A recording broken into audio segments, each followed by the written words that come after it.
Okay, so we are joined by Julia Steward. So Julia runs the Chrysalis Leadership Development, and she speaks a lot in terms of how leaders can look after themselves in terms of resilience. So we are just talking to her today in terms of how leaders can ensure they're looking after their well-being at this difficult time, and as well as their resilience. So Julia, I don't know whether you could just speak to us in terms of top tips or strategies that school leaders could really call upon at this time in a situation that is probably it hasn't ever happened to them before, and it's something that maybe you could just give some insight into that would be really helpful.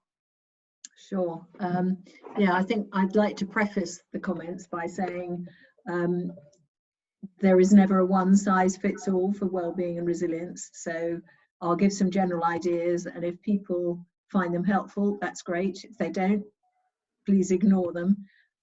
If you hear this and would like further information or something, do feel free to contact me through my website, which I'm sure Claire could send you a link to.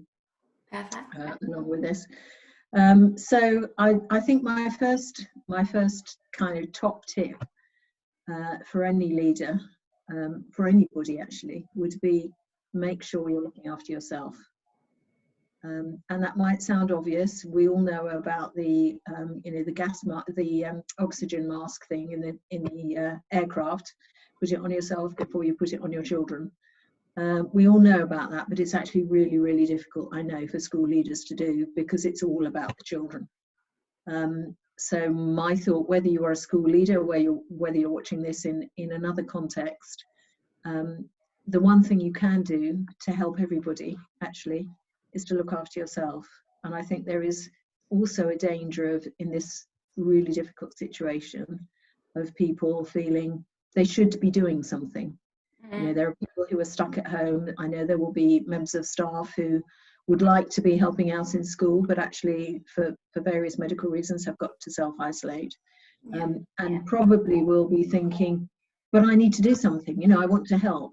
Well, I would say the first thing you can do to help is to follow the guidelines and stay at home. And that, to be honest, that's enough. You know, everything else I think is extra. But I think when we do worry about not doing stuff, it just adds to our own emotional ill health, because we're kind of beating ourselves up because we're not doing enough. And so I think we've really got to be conscious of our own emotions.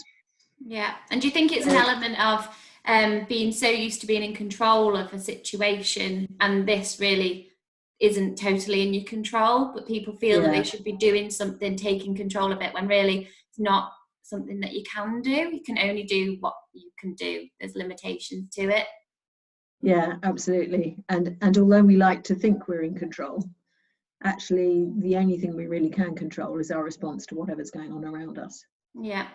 So again, you know, just focusing on that, I would say we're all different. So know yourself, notice what really helps and what doesn't. As an example, I'm a member of a choir, and we have a WhatsApp group. And on about day 4 of this, I thought, actually, I can't do this anymore. I just have to self-isolate from the WhatsApp group because it was so noisy. Yeah. And I just thought, no, it's not right for me at the moment. You know, I've been back in once or twice, but I think there's the same thing with regard to sort of listening to the news and so on. Be really disciplined about when you listen to the news. Try not to react to everything that you know, hits your mobile phone or whatever it is, but be kind of self-disciplined about, okay, I'm going to look at it in the morning and in the evening, and that'll be it. Because I think there is a danger of kind of getting sucked into all this media stuff because we want to know what's going on, because it's so uncertain. Yeah, it's getting a balance, isn't it? It can become overwhelming. Yeah. So certainly as leaders, I would say, you know yourself, know what helps you, and what gets in the way, and respond to that. Really notice your emotions. And I don't know about the people listening or about you, Claire, but I've noticed my emotions are kind of changing almost from hour to hour. Yeah. So I think being really conscious of that, and what is it, what are you feeling, and therefore being able to look at it and say, well, is this reasonable? Is this something that, why am I worried about this, whatever the feeling is? And then being really able to sort of analyse, is this something that I can do something about? Yeah. Well, if it's not, maybe I can just let it go. Yeah. So again, just being able to look at the things that are causing you anxiety and really trying to let go of the things that you can't influence. Yeah. There's the New Economics Foundation, and some people will be aware of this, have set up a sort of, some time ago, set up a 5 a day for well-being. It was sponsored by the government in 2012, I think. So we all know about fruit and vegetables, 5 a day. But this is things that you can do to improve your mental wellness. 5 a day. And the things are, and I always forget them when I'm talking, so I had to write them down so I didn't forget them. So be active, and I think that's different from exercise. People say, oh no, I haven't got time to exercise, or I can't exercise. So just again, being aware of when you can be active. So if you're a leader in a school, maybe walking around rather than sitting at your desk all day, giving yourself some, that kind of thing. Take notice is the next one, and that's all sorts of things. That's obviously your own emotions, how you're feeling, what you can and can't influence. Obviously, as a leader, you're tuned in to the people working around you, but also taking notice of the good things. And I know from talking to colleagues that there has been some amazingly inspiring work done in schools over the past 2 weeks. As schools have had to cope with suddenly not being about education anymore, in many cases, and certainly in primary schools, people saying, well, we had to limit what we're trying to do here.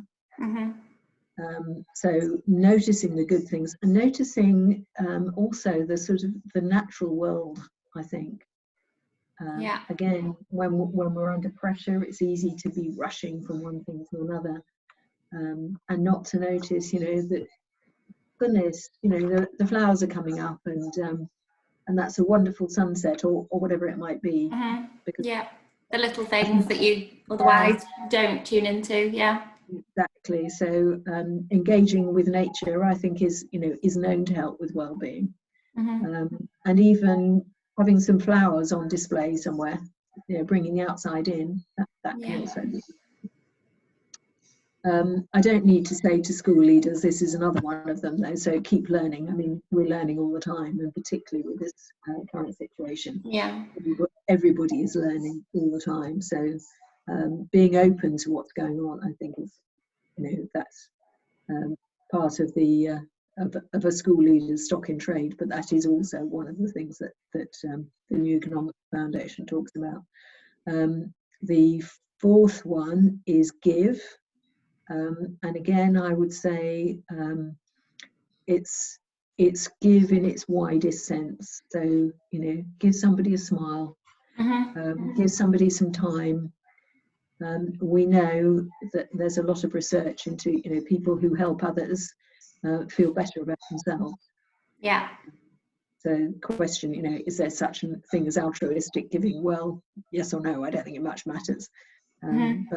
But giving to others, I think, is a really helpful thing to be doing. And there are opportunities, even if you're stuck at home, to be helping out in one way or another. And again, even if it's talking to your friends, that's helpful. Because the fifth one is connect. And connecting with others is a fundamental human need. And I think there is an element of, yes, they're school leaders, but also human. So, this is a situation that's hard for most people, and we are all human. So there should be no shame in reaching out, trying to connect, talk about how you feel. I would say that, really. Yeah, absolutely. And all my work in this area really talks about school leaders as being human beings first and leaders second. Yeah.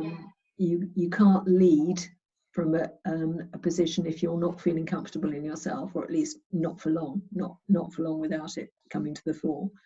And you know, we've got a great example of people not taking care of themselves, people overworking this morning, with the Prime Minister having been taken into hospital. Yes. You know, nobody is completely indispensable. People are valuable, but actually it's not helpful to anybody if you go down as a leader. So although I know leaders aren't good at prioritizing their own well-being, I would reiterate that's a really important part of keeping well. Other things, let me think. Yeah, I think getting rid of the oughts. You know, I ought to be doing this and I ought to be doing that. So just cutting yourself some slack wherever you are in the system. Yeah. And as a leader, you're probably saying this to your staff. You know, we can't be perfect at this time. You know, we just need to do what we can do. But don't forget that message to yourself as well. Yeah. I think there are bound to be frustrations because we're dealing with a situation. I hate the word unprecedented. I've used it, so I've heard it. But we're dealing with a situation which nobody has encountered before. And things like, you know, communication from local authorities or governments or other kind of key players, or indeed parents who are probably worried, or definitely going to be worried. There's going to be some frustration there, I think, for the school leaders. So I would say, again, cut yourself some slack. Try to notice, and then try to put it to the one side. I don't know how many people practice mindfulness, but just being able to let go and notice your thoughts and feelings, and then kind of part, I think can be helpful. I'm kind of constantly tuned into the things that are coming towards us about well-being and resilience at this difficult time. And I did pick up recently, somebody sent me something about just making sure you're trying to complete one thing at a time. And even just writing it on post-it notes and putting it somewhere, and then taking one off and saying, okay, this is what I'm going to do now. Yeah. Because I think it can feel very overwhelming when you've got so much to do. Yeah. So just focusing on one thing at a time, and I have, so I'm not very good at doing that. I usually have sort of several things in my mind that I'm trying to do. But I will go to something, and if I think actually I'm not going to get this done at the moment, I'll put that thing down and do something else. Yeah. Because then there's something about, you know, when are you your best self? When have you got most energy? So don't try to do something that requires a lot of energy when you're feeling drained at the end of the day, for example. Yeah, in an already overwhelming situation. Exactly. Just be kind to yourself and be a bit more gentle, I think. Yeah, we all absolutely. Need to be. Yeah.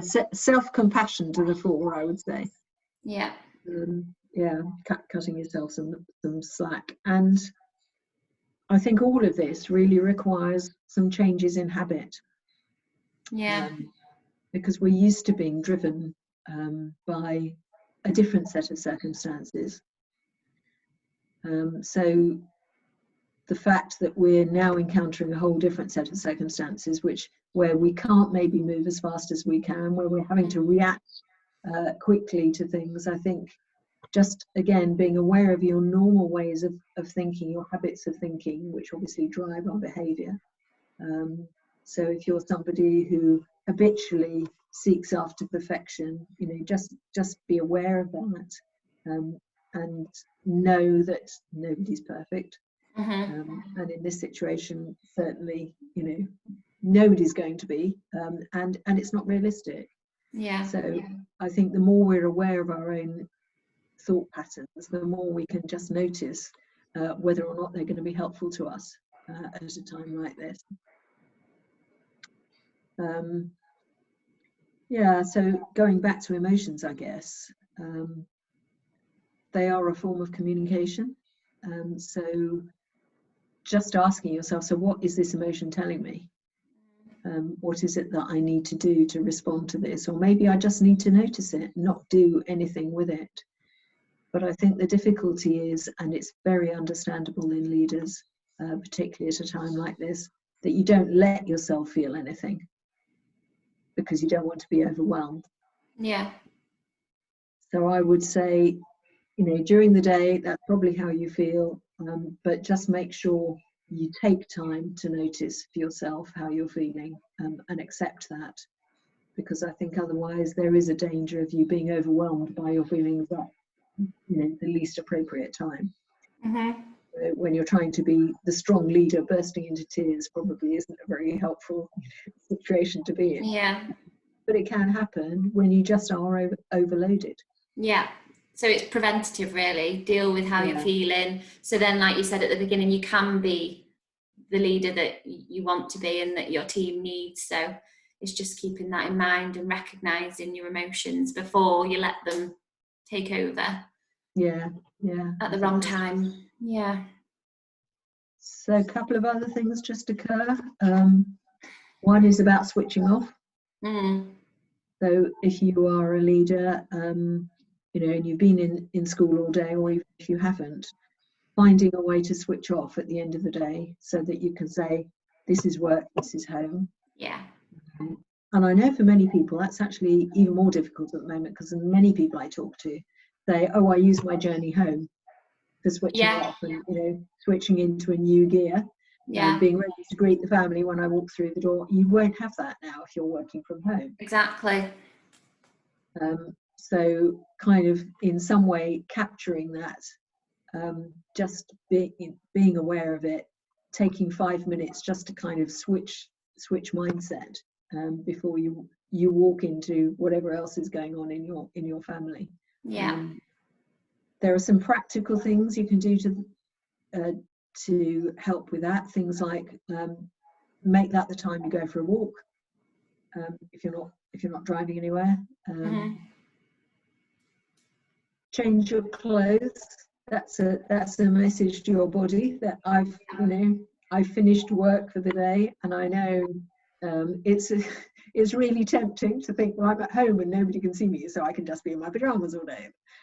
But actually signaling to yourself whether you're working or not, I think is quite helpful. And the other thing I would say is, as a leader, you've already said it, don't feel it's not okay to reach out to somebody and say, I think I need help. Because everybody's human, and that is part of connection. And that vulnerability, which we all feel, connects us to the human race.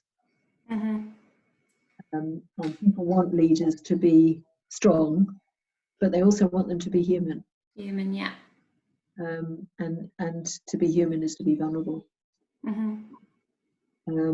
So I would also say, actually, on my Twitter feed, there's a comment about this, but I am offering an hour's coaching for free of charge for anybody who feels that will be helpful at this time. That just protects some space for you to do your best thinking. It's not advice, don't do that. But just protecting a space for you as a leader to take some time out and think about what's really helpful to you, to the organisation you're working in, and to the staff. Perfect. Okay. I think that's everything. That's really helpful and really insightful. Well, I hope it does help. I feel, like many other people, there's not a lot I can do to help in this situation. But I can give free coaching. I can give people some ideas about things they might be doing. So hopefully that might be been helpful to some people. Perfect. Thank you so much. Okay, Claire.